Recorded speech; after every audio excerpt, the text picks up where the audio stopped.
challenges, barriers that try and get in the way from you understanding how the customer thinks and feels. And if we look at them in no particular order, they're going to come at you all at the same time. So, for example, the classic one to be attacked by is time. You don't have the time to do the research.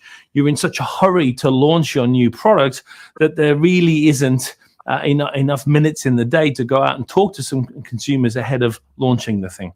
It's very important that you find space, room inside your launch planning or marketing planning to stop the clock and diagnose what's going on and listen to customers. There's no MBA course on this topic, but time, in my experience, is perhaps the greatest enemy of all of getting customer insight into the process. You must fight it. Another classic one is cost. We simply don't have the money to do research. And two things happen here. First of all, whenever I find organizations don't have money for research, it seems that they do have £500,000 for communications. Take a little bit of money from that and put it into initial research. But also I find organizations that cite cost as a barrier to doing research into customers usually overestimate the cost of research by a factor of 100. Much of the great research costs nothing. Or if it costs anything, it's a tiny fraction of the rest of the marketing budget. Try and find time, because ultimately research is an investment which will return itself in a more successful product or service. Fear. There are many organizations, marketers, who literally don't want to see what their customers think because they may find something that they worry about how will we respond to it, or even worse, discover they're not very good at something. You must get over that fear. Make the understanding of weakness a strength of your approach in marketing. And that goes for arrogance. It's a particularly pernicious one. I know many junior marketers who are very humble, who listen to customers, who become successful. And then 10 or 15 years into their career progression, they start to believe, well, I seem to have an intuitive feel for things. Arrogance doesn't sit well with humility. So you'll find again that arrogance becomes a barrier. I already know this. I've been in the industry 20 years to listening to customers. Another great one is assumptions.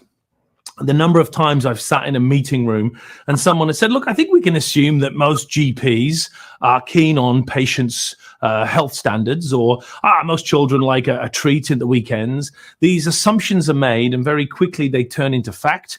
And before you know it, we're spending £3 or £4 million on something which patently, as we discover later, is not true. Even worse is the marketer that has to check, for example, their website, and they say, well, I'll just loosen my jacket and my shirt here. Let me just think, if I was a consumer, would I find this to be an engaging and accessible website? Well, yes, I would. That's terrific.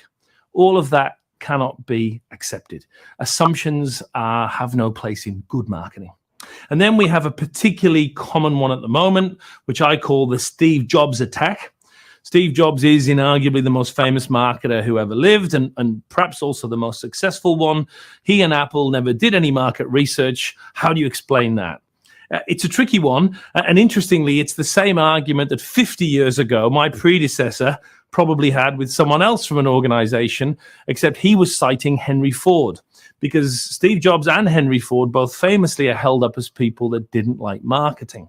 Remember, Henry Ford's famous quote was, if I'd have listened to customers when I was developing the Model T Ford, I'd have ended up trying to breed a faster horse. In the same way, Steve Jobs is meant to have said many times that he never does any market research. So perhaps we might just pause at this stage and have a listen to the great man himself talking about market research, because as you're about to find out, it's not quite as simple as Steve Jobs saying he does no research at all. How important is market research? How much did you rely on it in the early days? Well, I think in the early days it was very easy because you could go to a homebrew computer club meeting and there was your whole market. And so you could find out what they thought. Matter of fact, you show them your product and see what they thought. And because the products were much simpler then, and within a few months you could change it all around and come back and show them a new one. But as the market got more sophisticated, it was less easy to do that. And the problem is that market research can tell you what your customers think of something you show them, or it can tell you what your customers want as an incremental improvement on what you have. But very rarely can your customers predict something that they don't even quite know they want yet. As an example,